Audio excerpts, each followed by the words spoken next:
और peripheral nervous system है इसके ओरिजिन को। तो देखें जी, यहाँ पे आपका central and peripheral nervous system की ओरिजिन की बात की जा रही है।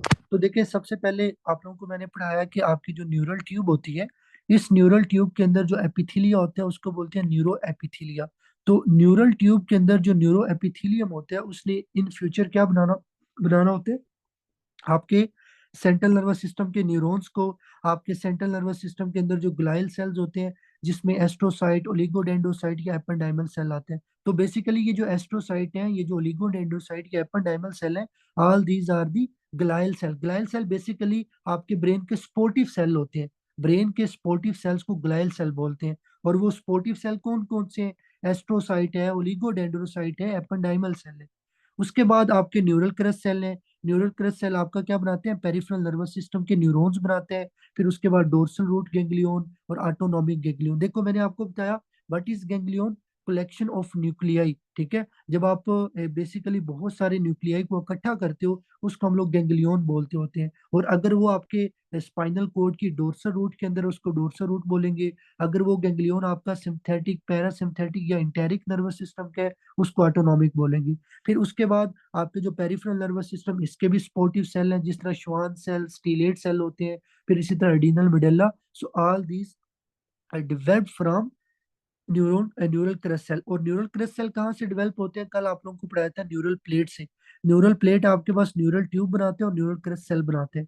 तो न्यूरल क्रस्ट सेल आपका पेरिफेरल नर्वस सिस्टम की तरफ जाएगा, न्यूरल ट्यूब आपका जो बेसिकली सेंट्रल नर्वस सिस्टम की तरफ जाते हैं। तो ये आपको पता होना चाहिए। फिर उसके बाद माइक्रोग्लियल सेल, बेसिकली जिस तरह मैक्रोफेजेस होते हैं, तो ब्रेन के अंदर जो मैक्रोफेजेस उनको माइक्रोग्लियल सेल बोलते होते हैं। और ये आपकी मेसोडर्म से बनते हैं। अच्छा जी, उसके बाद नेक्स्ट आता है न्यूरल ट्यूब डिफेक्ट। तो सबसे पहले what is neural tube defect? देखिए, ये आपके पास है आपकी न्यूरल ट्यूब। न्यूरल ट्यूब का जो इंटीरियर पोर है ये आपका यूजली 23 या 24 डे पे क्लोज होता है। जो आपका पोस्टीरियर पोर है ये 27 डे पे क्लोज होता है। अगर ये क्लोज नहीं होंगे तो इसको क्या बोलेंगे? Neural tube defect. अब ये आप लोगों ने याद रखना है कि यूजली 4th वीक पे जाके मसला होता है, जब आपकी न्यूरल ट्यूब का क्लोजर नहीं होता। और ये ज्यादातर फोलिक एसिड की डेफिशिएंसी की वजह से होता है, या वो फीमेल जो डायबिटिक होती है, ठीक है, डायबिटीज मदर को ये अक्सर मसला बन जाता है। इसकी डायग्नोसिस कैसे करते हैं? अल्ट्रासाउंड करते हैं। फिर उसके बाद जितने भी ओपन न्यूरल ट्यूब डिफेक्ट है इनमें अल्फा फीटोप्रोटीन का लेवल हाई होगा। अच्छा, उसके बाद है स्पाइनल डिस्ट्रॉफिज्म और क्रेनियल डिस्ट्रॉफिज्म। ये मैंने आप लोगों को ऑलरेडी पढ़ा दी है कि अगर आपका neural tube defect toward the posterior pore है उसको स्पाइनल डिस्ट्रॉफिज्म बोलते हैं। अगर डिफेक्ट आपका टुवर्ड द इंटीरियर न्यूरोपोर है उसको क्रेनियल डिस्ट्रॉफिज्म बोलते हैं। तो स्पाइनल डिस्ट्रॉफिज्म में सबसे पहले spina bifida occulta, it is the closed neural tube defect. इसमें क्या होता है? आपकी न्यूरल ट्यूब का जो कॉर्डल पार्ट है वो क्लोज नहीं होता। इसमें कोई हर्निएशन नहीं होगी। ड्यूरल मतलब आपकी जो मेनिंजेस है वो इंटेक्ट होंगी। ये आपको लोअर वर्टिब्रा लेवल पे मिलता है। और इसमें आपको टफ्ट ऑफ हेयर या स्किन डिंपल मिलेगा जहाँ पे आपका बोनी डिफेक्ट होगा। फिर उसके बाद मेनिंगोमाइलोसिस ओपन न्यूरल ट्यूब डिफेक्ट। इसमें आपकी मेनिंजेस हर्निएट होती है आपके बोनी डिफेक्ट में से। फिर उसके बाद आपका माइलोमेनिंगोसील है, ये भी ओपन है। ठीक है, इसमें मेनिंजेस और न्यूरल टिश्यू आपको मिलेगा बोनी डिफेक्ट में। अब यहाँ पे उसने लिखा है क्वाडा एक्ना, ये एक डिजीज है।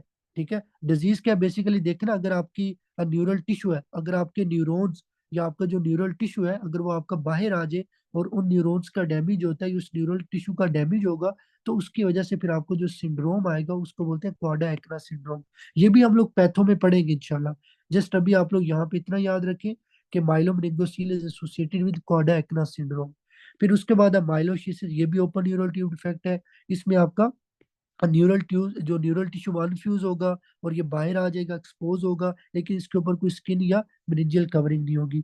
उसके बाद एनेंसेफली है, ये भी एक ओपन न्यूरल ट्यूब डिफेक्ट है। इसमें आपका रोस्ट्रल न्यूरोपोर, देख रोस्ट्रल का मतलब ये जो आपका इंटीरियर है, ठीक है, जो क्रेनियल की तरफ है वो क्लोज नहीं होता, फारब्रेन नहीं बनेगा, ओपन क्लेवेरिया मतलब स्कल ओपन होगा।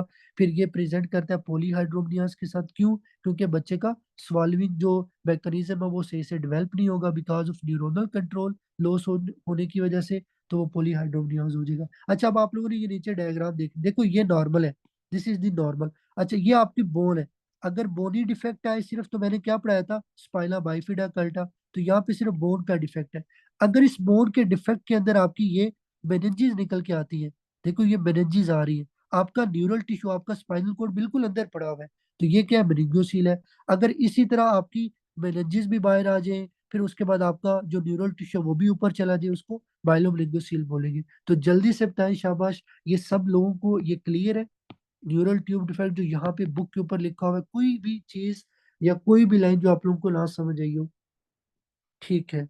अच्छा जी, उसके बाद हम पढ़ते हैं ब्रेन मालफॉर्मेशन। ठीक है, इसमें क्या होता है? सबसे पहले होलोप्रोजन सेफली। इसमें क्या होगा?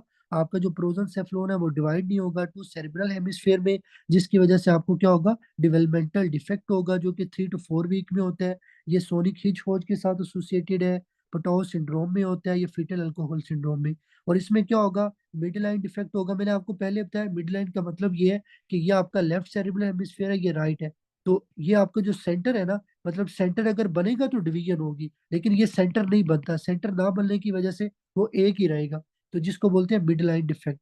इसमें वेंट्रिकल एक होगा, बेसल गैंग्लिया फ्यूज होंगे, क्लेफ्ट लिप, क्लेफ्ट पैलेट होगा, हाइपोटेलरिज्म, साइक्लोपिया, प्रोबोसिक्स होगा। और इसके अंदर छोटी डिसफंक्शन हो सकता है, जिसकी वजह से एडीएच नहीं बनेगा। एडीएच ना बनने की वजह से डायबिटीज इंसिपिडस होगा।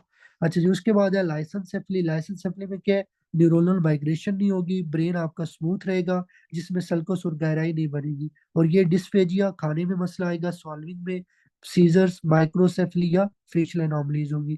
तो मुझे बताएं जी, ये सब लोगों को क्लियर है या नहीं? ये पूरा पेज आप लोगों को क्लियर है जो रीड करके बताया है? ठीक है जी। उसके बाद नेक्स्ट हमारा टॉपिक आता है पोस्टीरियर फोसा मेलफॉर्मेशन। तो इसमें कैरी वन है। कैरी वन में मैंने आपको बताया कि जो आपका सेरिबेलर टोन्सिल है, जब आपकी ये फॉरमेन मैग्नम में से डिस्प्लेस होकर नीचे आता है, उसको कैरी वन बोलते हैं। ये चाइल्डहुड के अंदर आपके पास बेसिकली एसिम्प्टोमेटिक होता है। अडल्टहुड के अंदर सिम्टम्स आएंगे, हेडिक होगा, सेरिबेलर सिम्टम आएंगे। ठीक है, और ये आपका श्रिंगोमाइलिया के साथ एसोसिएटेड होते हैं। उसके बाद कैरी टू है। कैरी टू में सेरिबेलम के जो वर्मिस और टोंसिल और मेडुल्ला का मसला बनता है।